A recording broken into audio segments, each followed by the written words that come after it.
주중에 올린 문제를 한번 잠깐 볼게요. 잠시 보시면 얘는 어디에서 출처가 있습니까 하면 KS 규격이 있거든요. KS 규격의 배연설비 관련해서 이때 배연설비는 잘 이해하시면 우리가 이제 배연이라는 개념은 일전에 한번 얘기했지만 배연과 재연을 크게 나누죠. 연소가 있을 거고 이렇게 생성물이 생길 거고 생성물의 대표가 연기죠. 연기는 각종 굉장히 많은 위해 요소를 가지고 있습니다. 그죠? 얘를 다른 시각으로 이렇게 하는 거죠. 일단 가장 기본은 배출이 개념입니다. 배출을 배연설비에서 담당하고요. 배연설비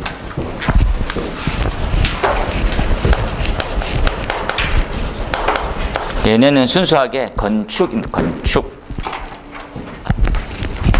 건축법 이렇게 담당이죠. 우리는 이걸 좀 나쁜 의미로 좀 조절하려고 노력을 하는 거죠. 그래서 얘는 우리는 조절의 의미가 들어가서 재연을 일으켰습니다. 그래서 약간 좀 아직까지도 부족한 점이 많이 있죠. 그냥 이제 단순한 배출은 메커니즘 다 똑같죠. 흘러나가게 만들면 되거든요. 어떻게 하면 됩니까? 이 내용은 압력차죠, 압력차. 압력차만 발생되게 만들 건데 이게 굉장히 어렵단 말이죠. 그죠? 재현을 하려면, 조절을 하려면 압도 높여야 되고 압도 막아야 되고 이런 것들. 그래서 조절의 의미는 소방에서 이렇게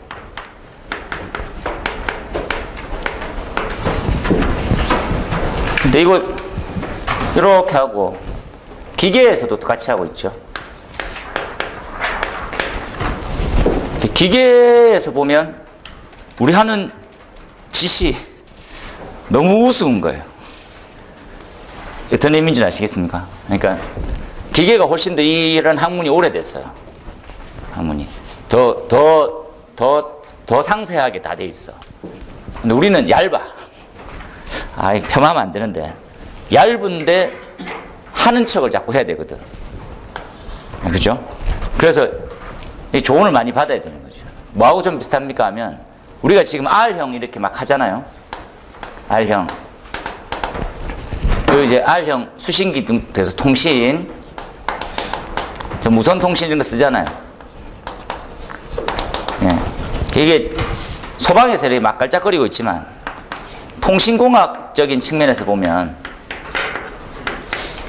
너무 부실한, 웃는 거 피식, 쟤들 뭐지 이런 거.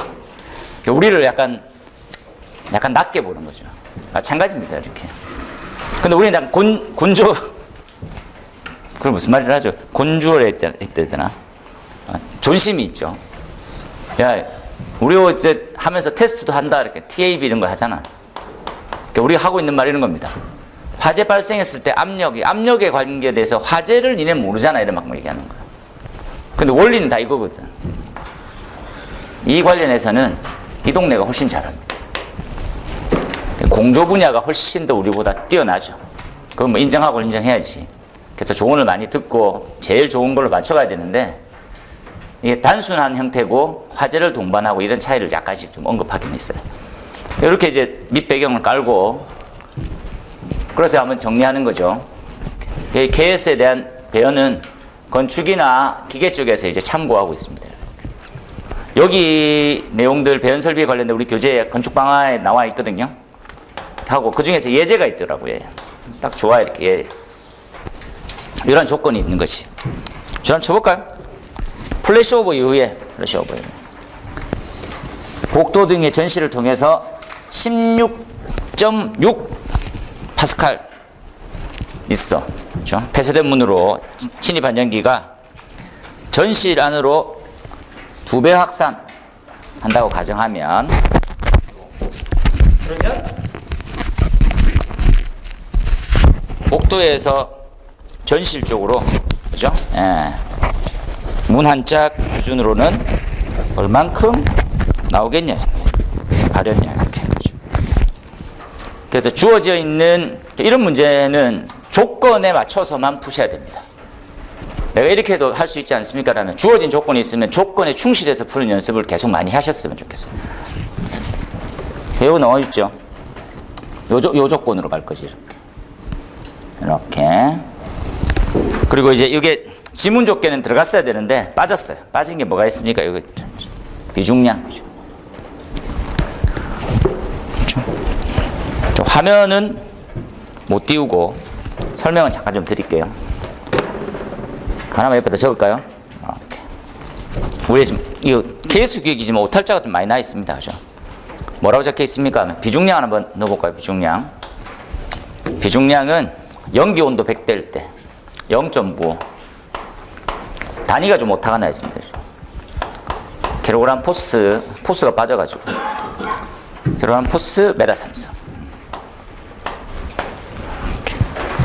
요게 이제 100도 때 같은 거 아닙니까? 이렇게 하는데 이걸 적용한 풀리지 되는 거죠. 모으면 답안 이렇게 세팅하라는 거죠. 아시다시피 이렇게 놓으시고, 그죠? 공기 밀도로 막 구하시기도 하는데 그렇게 구하는 것을 좀 반대 입장이 가깝습니다, 저는. 그죠? 그럼 공식만 한번 정리를 다시 해보면, 공식은 무엇이 나왔냐, 이렇게. 여기 나왔죠. Q는 Q, 알파 A에 루트 나와 있고, 비중량 감마의 2G, 그죠? 곱하기에 델타 P, 좀 섞여져 있어서 헷갈리시겠네요. 이거 이제 단위 변환 해서 60 이렇게 들어갈 거예요. 그러면 메타 삼성 이렇게 되는 거죠. 주어진 조건에 충실하게 잘 풀었는데 좀 아쉬운 점이 요거죠. 단위 안산만 한번 해보자는 거지. 그렇죠? 는 얘는 개수니까 그냥 그대로 고정값을 두는 거죠. 그 면적에 대해서는 프린트물이 나와 있으니까 풀어보시고, 이건 프린트물은 한번 정리해 볼게요. 이렇게 그대로 집어넣으시면 됩니다. 그렇죠? 그래서 이제 발현량은 2배가 된다고 이렇게 적혀 있고요. 그래서 얘를 하나 구하고 얘 2배가 발현량이 되겠다라고 명시돼 놨으니까 이걸 한번 구해보는 거죠. 그래서 요 지금 개수가 지금 2인가요? 2 0.7 문제를 올려놓으니까. 그 다음에 단면적은 요 틈새 면적은 요 산정식으로 해서 구하시면 됩니다. 그죠? 그래서 0.046 메타 제곱. 단위를 일부러 다 넣어볼게요. 2 곱하기 9.8 넣을 거야, 이렇게. 미터 퍼 세크의 제곱. 이렇게. 비중량이다, 그죠? 0.95. 여기 이제 요 단위죠. 요 단위에서 옆에다가 당구장 표시하고 1kg 포스는 뭐냐, 이렇게. 다들 아시다시피 9.8 뉴턴이 되죠. 9.8 뉴턴은 힘의 단위이기 때문에 9.8은 질량과 뭐 이렇게 하면 생각하면 되죠. 킬로그램, 그죠? 그래서 미터 퍼 세크의 제곱 이렇게 되는 거죠. 이걸 그대로 이렇게 집어넣어 보면 됩니다. 그죠? 그래서 여기 이제 9.8 그대로 집어넣을게요. 뭐니? 킬로그램 미터 퍼 세크의 제곱 이렇게 들어가는 거죠. 이 형태를 9.8 뉴턴으로 가야 되겠네. 9.8 킬로그램이니까 뉴턴으로 가겠습니다. 뉴턴. 그래서 뉴턴 단위는 이 단위에서 메타 삼승이 남아 있었거든요. 여기 메타 삼승. 이렇게 생각합니다. 어렵네요, 그죠? 아시다시피 9,800 들어가야 되지 않습니까? 로우가 0.9 그냥 0.9. 이게 이제 왜 그렇게 했냐면 단위 환산을 한번 해보면 그러니까 이 9.8, 9.8이 같이 빠져야 되는 거죠. 그러니까 지금 말씀하시는 거는 뭐냐면 이지고 로지를 만들면 이렇게 없어지지 않습니까? 잖아요.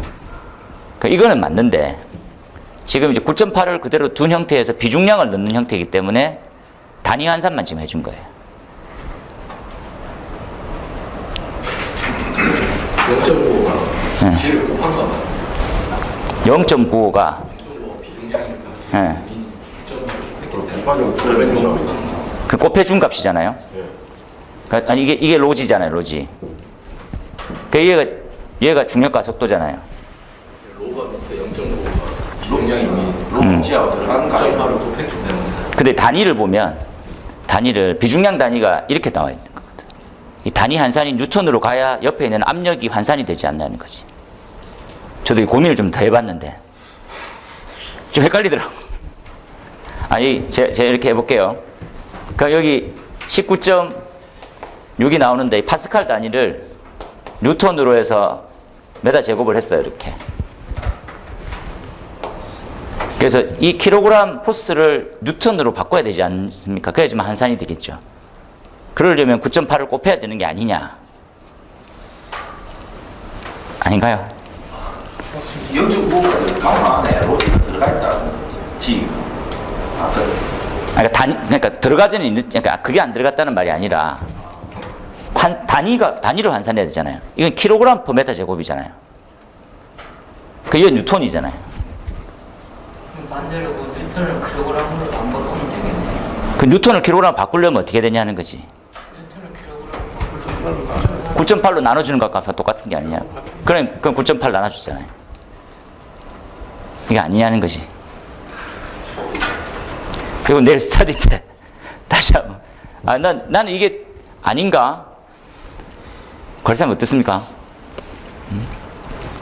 두 관리사님 이게 한 번에 이렇게 근데 그렇네. 이거 이렇게 해야 되는 거 아니야? 이렇게 해서 이러지 않습니까?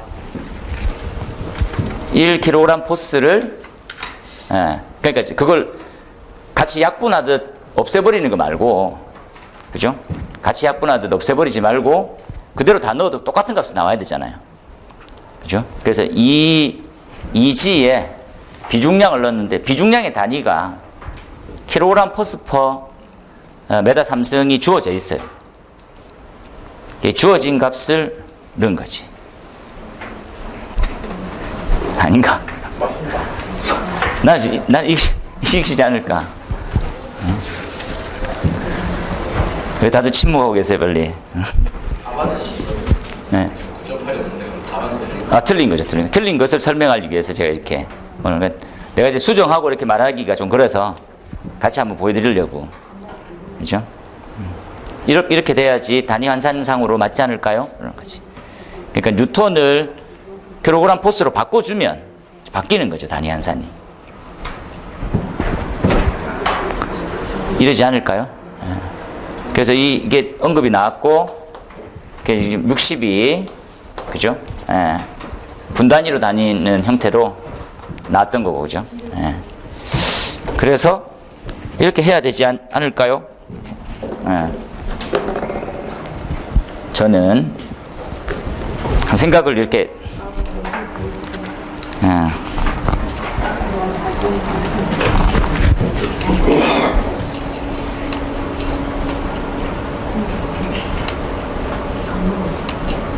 맞지 않을까요?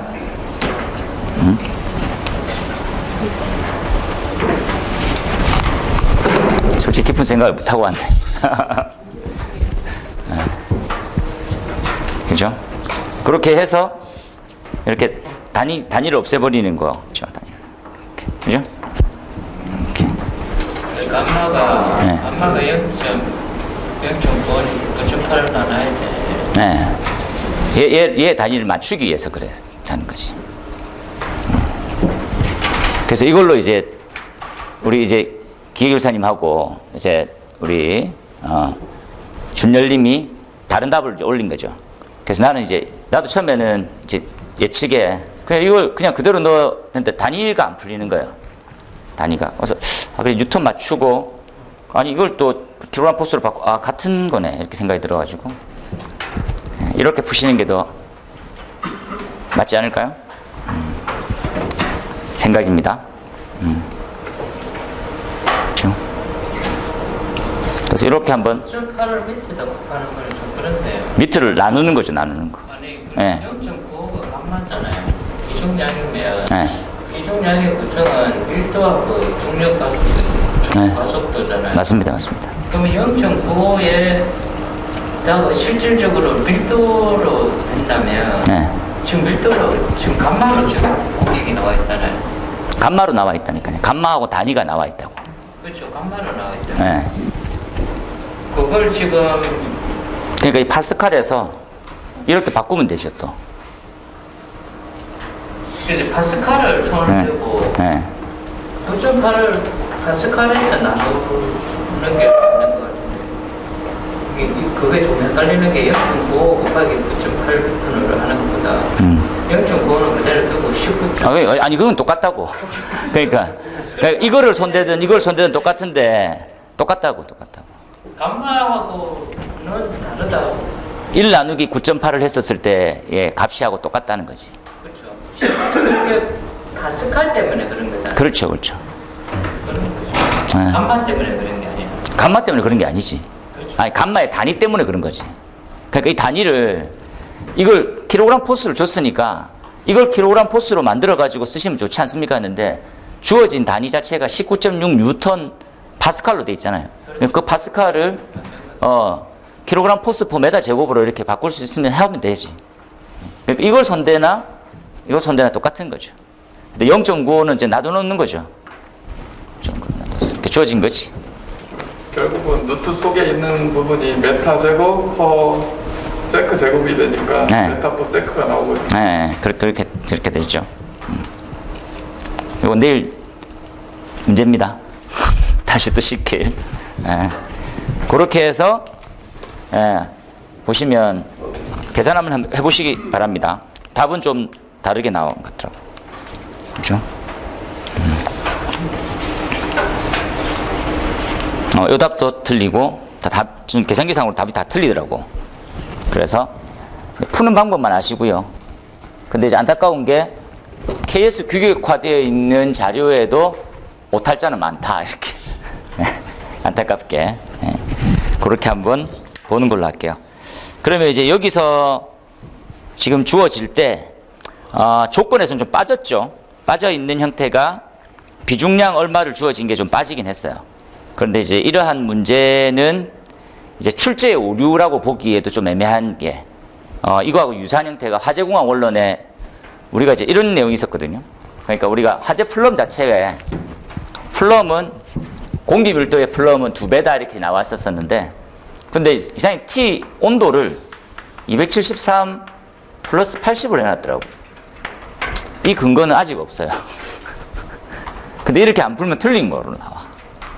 그렇죠? 예. 그래서 이 형태는 안타깝지만 그러니까 그렇게 해서 4번이나 나왔는데 아직 검수를 안 해요. 사람들이. 그래서 좀 더 세밀하게 접근하면 그렇다는 거죠. 첫 문제를 너무 길게 잡았는데 보시고 두 번째 한번 볼까요? 두 번째. 우리 교재에 있었고 다른 책에는 잘 보기 힘들었던 포배도표죠. 포배도표. 우리가 이제 이렇게 한번 정리만 조금만 해볼까요? 이게 배경 지식은 배관이죠. 배관의 재질의 선정 조건이 뭐가 있을까 이런 거죠. 이게 배관의 선정 조건이 첫 번째 나오면 가장 중요한 내용은 아시다시피 마찰 손실의 관련입니다. 마찰 손실을 저해하는 요소 중에 뭐 손가락 안에 드는 놈이 누가 있습니까? 하면 지난 시간 했던 부식과 스케일, 또 뭐가 있습니까? 박리 이런 게 있겠죠. 그 중에 맏형에 해당되는 부분이 부식입니다. 이 부식은 배관 재질을 가장 많이 사용하고 있는 빈도에 따라서 바뀌는 건데, 우리가 알고 있는 스틸 재질을 제일 많이 쓰고 있죠. 그래서 이거 뭐 나중에 정리하시면 이 배관 재질의 두께가 더 두꺼울수록 어떨수록 더 부식은 뭐 많이 발생되지 않는다는 걸 알게 되죠. 그 부식의 원리는 왜 생깁니까? 이렇게 따져봤지. 그래서 지금 한눈에 그걸 볼 수 있는 그런 건 뭐 없어 이런 거 있죠. 이게 산성도가 있습니다. 산성도. 그리고 배관 재질에 전이차가 있어요. 이렇게 순수 다 철로 돼 있으면 상관없는데 이종이 돼 있다든지 이렇게 되면 문제가 되는 거죠. 그리고 그 외에 뭐 온도하고 환경 요소가 굉장히 많습니다. 그래서 이게 산성도 관련해서는 pH를 이렇게 정리를 해보시고 그 전이차 여부를 반영한 그림을 가져오죠. 걔의 이름을 포베도표라고 부릅니다. 그래서 포베도표를 그리고 알아야 되는 이유는 뭡니까? 하면 정말 잘 알아봤더니 이런 게 나오는 거예요. 무조건 부식이 생기지도 않고 부식이 생기기도 하고 방식을 알게 되기도 하고요. 더 특이한 게 더 이상 부식이 더 이상 진행되지 않는 영역도 존재하는 거죠. 그걸 갖다 우리는 뭐라고 부를까요? 그래서 부동태 피막이라고 부릅니다. 부동태 우리가 엄청 많이 보고 있죠. 가장 많이 보고 있는 형태가 알루미늄입니다. 이 알루미늄은 시간 좀 지나면 이제 색깔이 약간 뿌얘지죠. 표면이 반짝반짝하다가 그게 피막이 형성된 겁니다. 피막이 더 이상 산소와 결합면이 없어진 거죠. 그러한 내용들을 자세히 알아보자는 거지. 그림은 좀 더 가볍게 그리셔도 됩니다. 그렇죠? 핵심은 요 형태죠. 이렇게 하고 있는 거죠. 그래서 여기가 부식 영역입니다. 부식, 그죠? 얘가 부동태, 그죠? 얘 안정 영역 이렇게 돼 있네요. 그래서 얘를 좀 더 잘 끌려고 하면 기준점이고 좌우를 비교하고 기준점에서 위아래 비교하고 이런 것들 먼저 좀 해주거든요. 이해되시죠? 그러니까 전이차가 많이 될수록 부식이 촉진돼 더 많이 생겨. 그리고 산성으로 갈수록 더 부식이 많이 생겨. 이렇게 얘기를 해주는 거죠. 중성보다는 어느 쪽으로 갈 때. 그러니까 그 다음에 대책이 나오겠죠. 대책. 이렇게 했었을 때를 어떤 방식이고 이렇게 하게 되면 어떤 방식이냐. 그러니까 부식의 영역에서 벗어나는 방법을 자꾸 선택하는 거죠. 세 가지.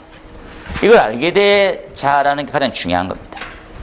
위로 방식할래, 아래로 방식할래, 오른쪽으로 방식할래 이런 개념이죠. 그 내용을 한눈에 좀 볼 수 있게 이렇게. 얘는 엄청 단순하게 보이지만 깔끔하게, 그죠? 그래서 시험 문제 기출도 크게 많이 나오진 않았죠. 어떤 의미로 설명했냐면, 그러니까 이 범위가 뭐냐 이렇게 묻는 거죠. 부식 영역과 부동태와 불활성 영역이죠. 안정할 수 있는 부분들 어디냐. 그 내용을 이렇게 표시했습니다. 그죠? 그리고 이런 모든 문제가 나왔었을 때 반드시 제가 권장하는 것들은 이 배관 재질이라는 게 소방 거 얘기하는지 나도 아는데 소방의 각종 재질 자체가 뭘로 되어 있느냐는 거죠. 소방에 대한 자재 등 설비가 다 이제 철로 되어 있는 게 주죠. 철, 그죠? 네. 만약에 이 문제가 강도 이런 쪽으로만 갔다. 그러면 이제 탄소의 여부죠. 탄소 여부. 탄소가 얼만큼 많이 들어가 있느냐는 또 따질 거고. 그게 아니라고 하면 어떻게 방식하는 게 좋겠냐. 이렇게. 플러스 알파로 가면 좀 좋을 것 같아요. 그래서 볼륨이 좀 중요해서 최소한 이 정도 써져 있어야지만 좀 좋은 답이 될 수 있을 거다. 이렇게 한 줄씩 간략한 용어하고 소방의 활용을 엄청 잘 해놓듯이 이게 선택의 문제거든요. 그래서 이건 잘 쓰신 것 같아요. 이렇게 또한 이렇게 똑같이 보이게. 여기 뭐 이렇게 지금 나와 있는 전이차 영역으로 똑같은 형태인데 보시면 되겠다, 그죠? 산성도에서 가운데는 중성, 그죠? 우리가 말하는 pH 6에서 8 사이가 이제 중성의 개념 보고 알칼리냐 뭐 이렇게 나와 있죠. 여기 결론 부분은 소방의 활용 이렇게 바꾸시는 게 훨씬 더 낫지 않을까 하는. 이게 근데 아니 소방 걸 누가 몰라 이런 게 아니고 이렇게 전달력이거든요. 소방에서는 이렇게 활용합니다. 불게 그대로 잘 썼군 이렇게 생각하는 거지. 이거 알지? 이렇게 안 하는 거죠. 알지? 몰라 이 새끼야. 그럴 수 있다라는 거죠. 그 다음에 넘어갑니다. 소방용 합성수지 배관.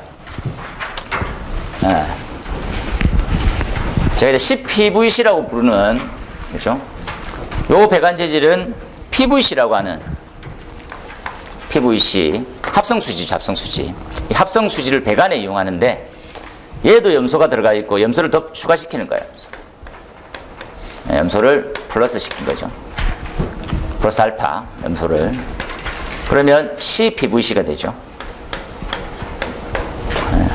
염소가 들어가면 단단해지고 뭐 이런 것들 있죠. 그리고 내화성도 좀 올라가고 자기 소화성능이 뛰어나죠. 그리고 내부식성 뛰어나고 미생물에 대한 뭐 이렇게 뭐 이런 것도 전혀 안 생기게 만들 수 있죠. 그리고 설치 대상을 한번 보면 설치 대상 어디 설치할 수 있습니까?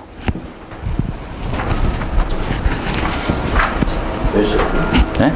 네, 매설을 해야 되죠. 첫 번째 매설할래? 두 번째 천장 반자가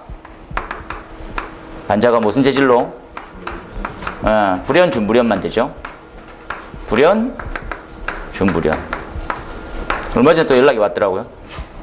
이게 왜 그러냐면 우리가 이제 스프링클러 2차측 배관은 다 CPVC를 많이 쓰는데 청소구 쪽 있죠. 청소구를 화장실에 넣는 거예요. 스프링클러 말단의 청소구. 이렇게 그림을 그리면 이런 셈이죠.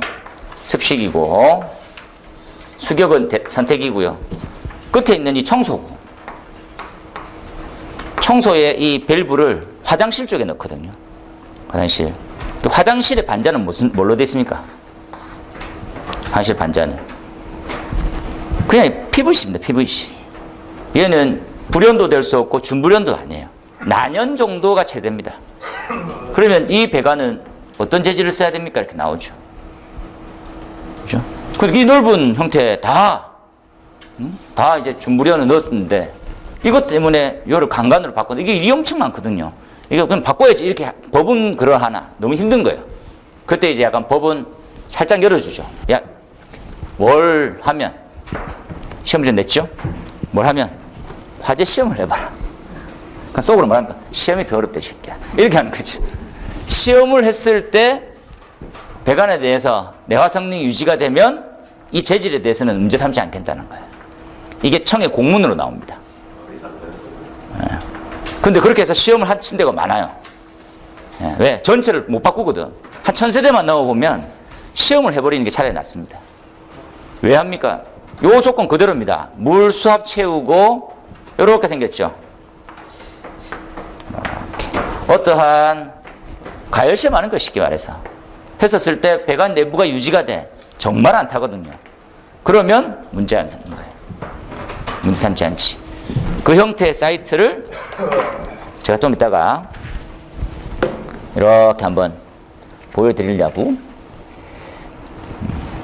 어드맨이 여기 있습니다. 여기 우리 단톡방에 링크로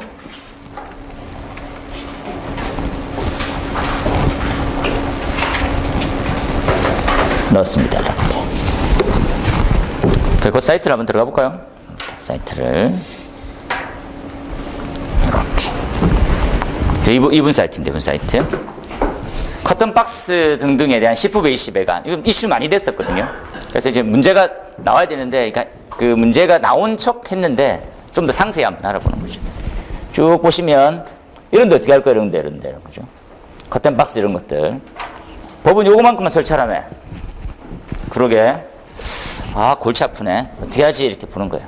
그래서 검토 대상이 나오고 실험을 이렇게 해봅니다. 보입니까? 했었을 때 이상이 없으면 해도 된다. 이렇게. 그렇죠? 네, 나와 있으니까. 청공문이니까. 그때 이제 우리가 알아야 되는 것들은 그러면 지금 화재 시험은 도대체 어떻게 하는 거냐는 거죠. 화재 시험. 화재 시험을 어떻게 하는 거냐를 알기 위한 부분이다라고 생각하시면 됩니다. 되겠죠? 이렇게 보시면 되겠죠. 그래서 이러한 질문이 나오면 첫 번째 줄은 정의도 괜찮고 최근에 있었던 이슈도 괜찮습니다. 그래서 이러한 형태에 대해서 이 환경에 대해서 특히나 많이 고민이 되는 거. 우물천장은 어떻게 할 거예요? 이런 것들 있죠.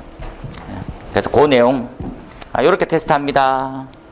물 공급 방향에 하향식 스프링클러 헤드 달고 거리 띄우고 반자에 대한 재질 뭘로 하고 했었을 때 어떠냐 이런 거지. 밑에 했었을 때 견디면 되죠. 견디면. 그 내용 나와 있고 다음 페이지도 판정 기준을 앞쪽에 명시하는 것들은 저는 바람직하고 좋다고 봅니다. 이래야 돼. 이렇게. 어떻게 하면 이렇게 하면 쭉 설명이 다 돼 있죠. 아주 잘하셨습니다. 이렇게 보시고 25점짜리도 이제 나온 김에 하나 더 넣었다는 거 이해하시고 그 다음 가볼까요? 펌프 성능 시험의 주의사항. 이건 뭐 방화구역의 주의사항, 펌프 성능 시험의 주의사항 뭐 등등 해서 잘 보고 가셨으면 좋겠습니다. 펌프 성능 시험 이것들은 밑에 있는 내용 자체가 이제 요것만 시험에 답에 들어가죠. 이렇게 요 자체를 좀 더 상세히 적는 게 더 낫습니다. 차라리. 다시 말씀드리지만 여기 펌프 성능 시험의 종류와 주의사항에 대해서 적으라 이렇게 했으면 요 문제가 더 맞죠. 근데 요 내용은 어떤 의미에서는 채점의 범위로 들어가지 않는 거죠. 그래서 밑에 있는 내용을 보다 더 많이 적자. 그렇죠? 그럼 공동은 뭐다 이렇게 좀 적고 수경은 또 뭐다. 습수령 용량은 보통 이 정도 선택하는데 어느 정도 나와야 되겠습니까? 라면 그죠? 성능 시험의 최대양의 뭐 몇 분, 10분, 20분 그 정도 집수령은 있어야 되겠다. 아니면 집수 펌프에 대한 대책 이런 것들 있죠. 그런 것들 적어주시는 것도 나쁘지 않을 것 같아요. 그렇죠? 그렇게 보시고 성능 시험은 다 알고 계시니까 그 다음에 이제 그렇게 나온 답이라 생각되는 것들이 예죠. 원문 엄청 다 적은 거예요. 결국은 원문을 다 적었는데 요것들은 추가고 이런 것들 원 본래에 있는 내용에는 빠졌죠. 빠져 있는 거. 요거 이제 지난 시간에 잠시 우리가 이제 스터디 때도 많이 했으니까 성능시험 배관. 성능시험 배관이 좀 어렵거든요. 왜 이렇게 어렵습니까? 이렇게 보면 그죠? 예. 이렇게 제가 빼볼게요. 뭘 설치하라는 것도 어렵고 이 광경도 어렵습니다. 광경도. 이 광경을 어떻게 선정해야 됩니까? 기준이 없는 것이. 이 광경이 선정되면 유량계의 구경이 선정됩니다. 당연한 말이죠. 광경이 선정되면 유량계의 구경이 선정되는 거죠. 결국은 우리가 배웠던 거하고 똑같습니다. Q는 AV부터 출발한 그렇죠? 0.65 등등등 그죠? 예. C 넣든지 D의 제곱 루트 P다 그죠? 이렇게 나오는 이 형태에서 이 값을 뭘로 측정을 해야 됩니까? 이런 거죠. 얼마의 합에 어느 정도 구경이 나와야 됩니까? 이런 것도 나올 수 있고 아니면 앞쪽에서 우리 배웠던 유량을 얼마치 했었을 때 유속의 제한 대비해서 얼만큼 해야 되는지 이렇게 구할 수 있는 거죠. 각각을 한번 생각해 보세요. 근데 고민해야 될 것들은 이런 거죠. 요 유량은 몇 %까지 합니까? 요 유속으로 구할 때는 몇 배? 몇 배? 몇 배로? Q는 몇 배? 최대 유량의 몇 프로? 1.75 아니죠. 1.5로 지금 구했잖아. NFPA 기준으로. 근거가 있다는 거지. 그죠? 얘고 유속 제한이 있다. 이런 것들 기억해 놓고. 이렇게. 그죠? 1.5의 Q 값이죠. 하지만 여기를 보면 얘는 어떻습니까? 얘는 1.75배 구해야 되는 것이. 그래서 첫 번째 이걸로 감론을 박았어요. 아주 예전 문제지만. 야, 이거 Q 뭘로 해야 돼? 1.75야? 1.5야? 이렇게.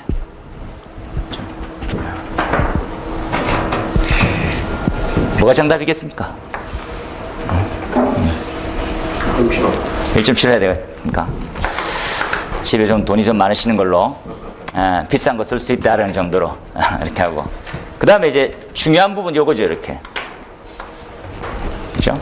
유량계 선정이 최대는 1.75, 최대는 1.75의 유량을 측정할 수 있는 걸로 가고요. 최소 눈금도 있는 거지, 그죠? 최소 눈금이 뭡니까? 이 펌프의 최소 유량, 전격 유량 이상 돼야 되죠. 전격이 측정돼야 됩니다. 하나의 예를 들어볼까요? 이렇게. 소화전 1개짜리. 1개짜리는 어떤 걸 선정해야 됩니까? 이런 거죠. 소화전 하나. 그럼 성능시험 배관과 유량계는 몇 미리짜리를 선정해야 돼요? 보이시죠? 몇 미리입니까? 느낌 아닌 느낌산. 몇 미리? 130이죠, 130. LPM. 그러면 최저 130부터 1.75배까지. 그럼 몇 미리짜리 해야 됩니까? 50mm. 130 하면 얼마 나온다고요? 나 계산기를 안 들고 왔네.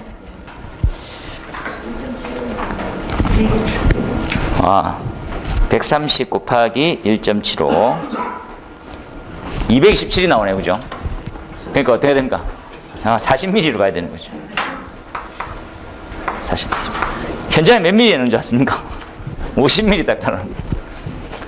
아니, 예를 들어서 50mm 다 맞춰놓고 비상주 감리죠. 일반 감리에 해당되는. 이제 중국대 온 거야. 그러니까 이게 설치되어 있는 거예요. 50mm짜리가. 그죠? 그래서 40mm 하셔야 됩니다. 예전에 40mm 했다고 작다고 그래 잔소리 하더라고요. 내가 50mm 하고 있다. 근거를 잘 정확하게 판단 안 하시겠죠? 이걸로 해야 돼요. 이걸로 하면 이걸로 한다. 이걸로 하면 큰일 나죠. 몇입니까? 220부터 눈금이 있거든요. 220부터. 그때 이제 두 번째 제안을 걸어오는 거죠. 그냥 배관은 50mm고 40mm짜리 달면 안 되겠냐고. 어떻게 생각합니까? 배관은 50mm인데 40mm짜리 유리한개 다는 거 어떻게 생각하세요?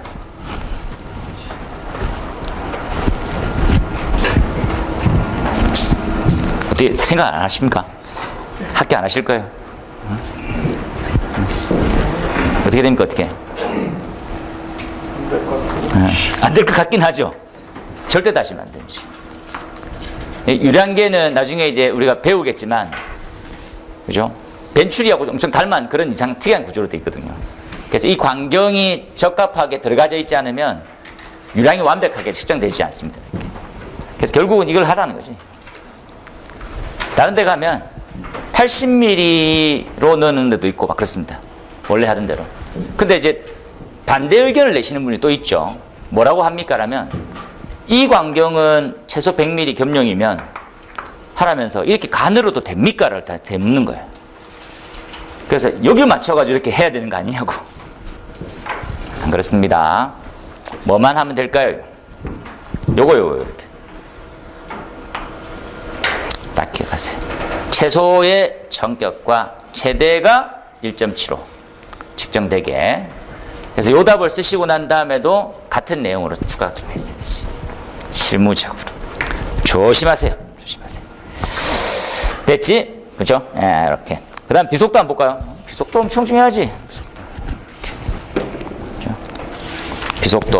비속도가 4번에 나오고, 이 비속도는 제가 이제 여기는 설명하세요 되어 있지만 줄 치시고, 제가 이제 몇 개 얘기하지 않는 유도식 문제죠. 유도식 준비. 이렇게.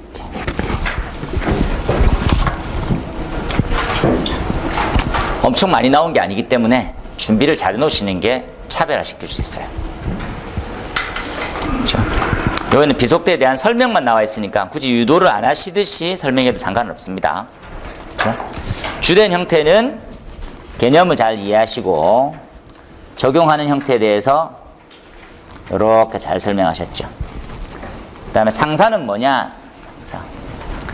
같은 특징을 역학적으로 같은 꼴이다 이런 말이죠. 역학적으로 같다. 이렇게. 그렇죠?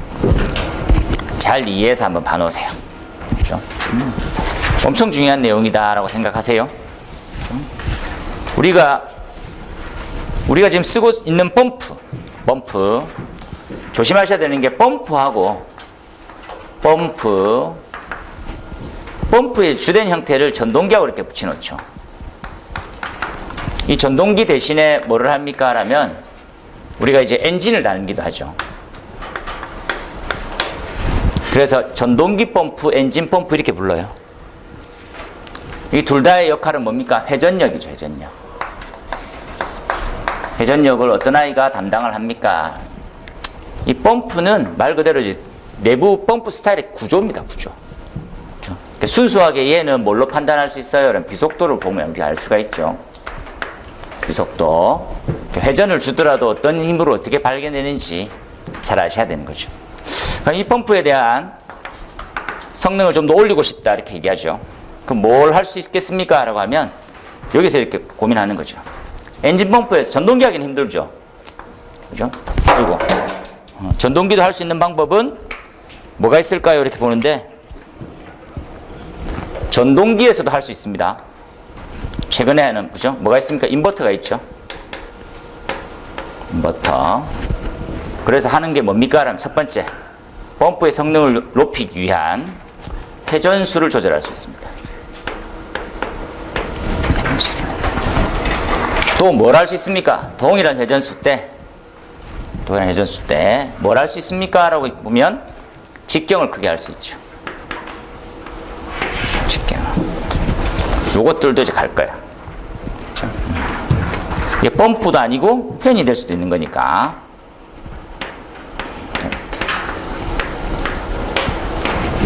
이게 이제 우리가 알고 있는 상사의 활용입니다.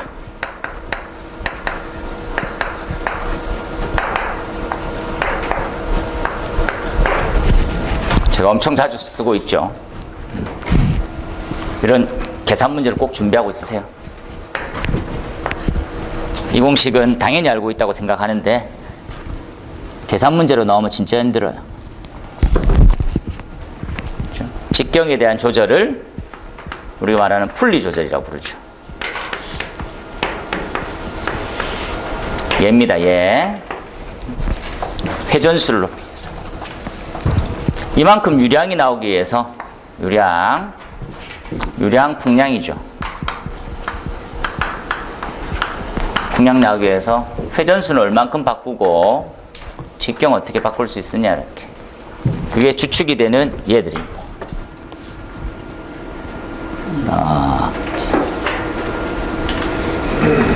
보이시죠?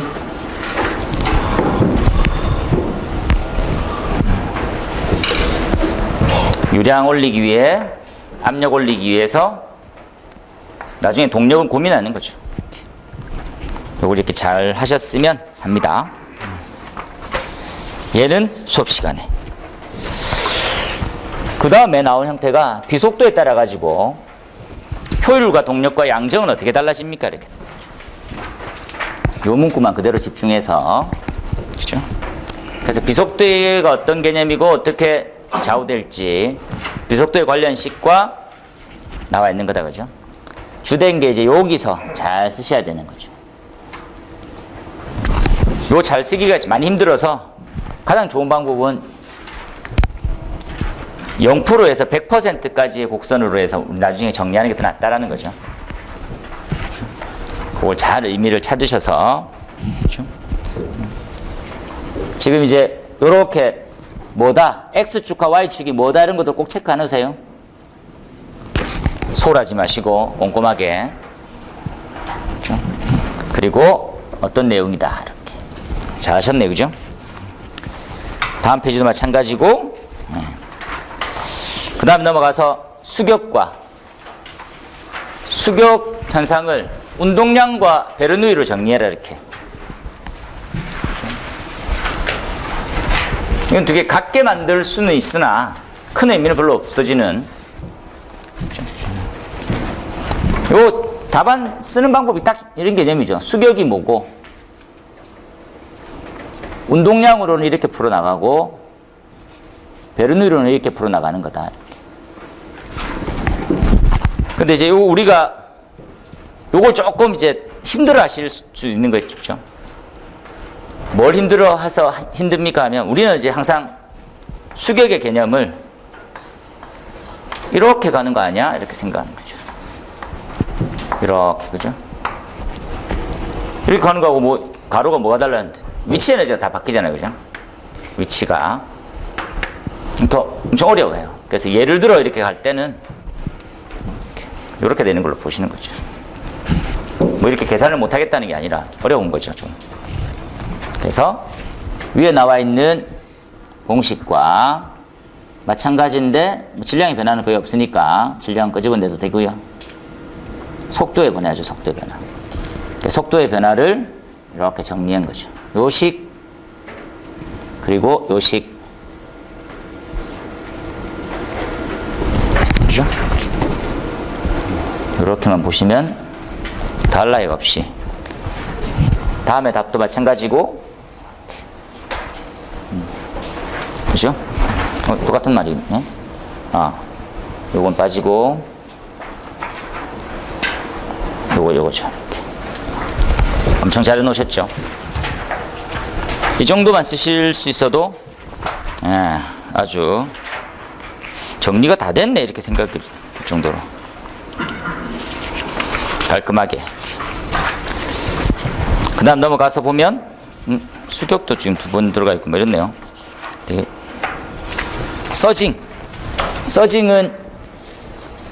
지난번에 이제 문제 설명을 또 많이 했고 해서 서징은 지금 나와 있는 송풍기 기준으로 했습니다. 송풍기 기준. 우리가 말하는 맥동이라고 보통 부르는 형태다라고 이해하시고, 요 아래쪽에 산형일 때 서징이 발생하는 형태는 수업 시간에 다시 좀 더 상세히 이렇게 보도록 할게요. 다음 넘어가서 체절일 때 답은 저는 이렇게 좀 쓰기를 바랬죠. 체절 운전이 있다. 그리고 운전 시의 문제점, 대책 3가지 이렇게 딱 구분하게. 체절, 문제점, 대책. 체절 운전의 고압, 고온 상태가 되는 거죠. 그래서 아시다시피 수온 상승, 고장. 뭐 문제점은 좀 더 적으시면 좋겠습니다. 좀 더. 요거만 잠깐만 한번 얘기할게요. 이렇게. 그렇죠? 이렇게 생겼죠?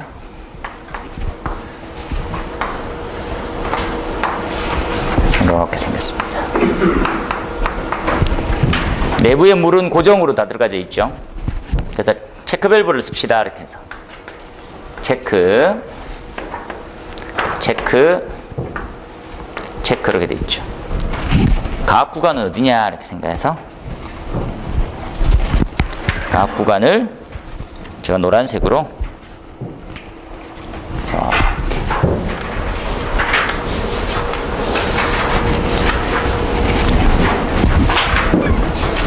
얘를 잘 해놓으셔야 되겠다. 그죠? 압력이 차 있는 구간이고. 그런데 이 밸브를 잠그고 하죠. 클로즈하고. 그래서 여기 내부도 보겠다는 겁니다. 여기도 체크 있으니까. 그렇겠죠. 그래서 지금 왼쪽에 우리가 그죠? 슈로프하고 첨프레즈라는 게 있다. 그죠? 첨프레즈. 오른쪽에 체절이고 성누시험 배관 쪽 체절이고 이렇게 보죠. 요까지를 얘기하는 게 왼쪽에 보이는 체절이고요. 전체를 얘기하는 형태가 오른쪽에 보는 체절입니다. 그렇죠? 새어나가는 것은 한 군데도 없는데 어느 가압 구간까지 볼리느냐는 차이죠. 나머지 설명 엄청 잘 돼 있습니다. 슈로프랑 첨프레저로. 잘 보시고, 그 외 계산식 들어가면 좋고, 뭐, 그죠? 식이 하나 더 들어갔냐, 안 더 들어갔냐의 차이일 뿐인데, 얘는, 슈로프고요. 얘는 첨프레저죠.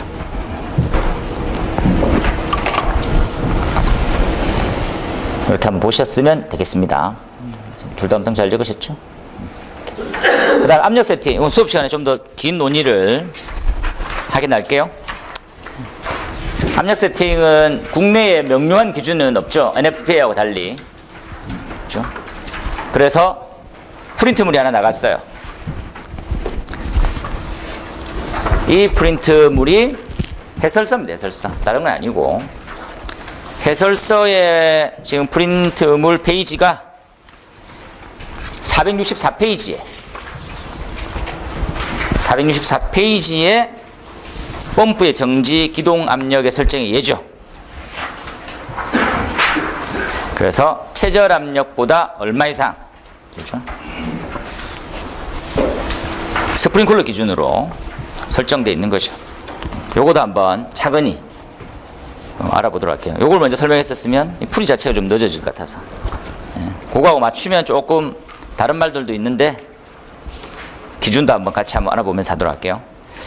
그 다음에 내일 이제 우리 모의고사 스터디 칠 때 요 25점짜리 요거 첫 번째 거 같이 한번 정리하는 시간도 가지고, 그렇죠? 그 외에 기밀 시험은 내용이 없네요. 왜 빠졌지?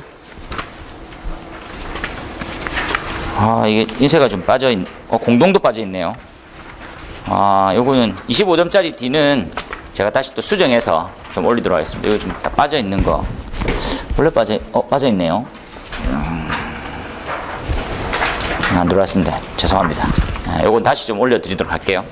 기밀 시험과 25점짜리, 그 다음에 성능 시험, 맨 마지막에 공동, 여기까지 해서 요건 다시 프린트를 좀 드리도록 하겠습니다. 다시 풀이는 이것으로 마치고, 지금 나와 있는 것들은 다들 기출 범주 내고 중요도가 굉장히 높은 문제 위주로 해서 한 거니까 최단 시간에 할 일은 암기, 힘들겠지만 하셨으면 좋겠습니다. 풀이 여기까지 하고 좀 쉬었다가 마저 수업 나가보도록 할게요.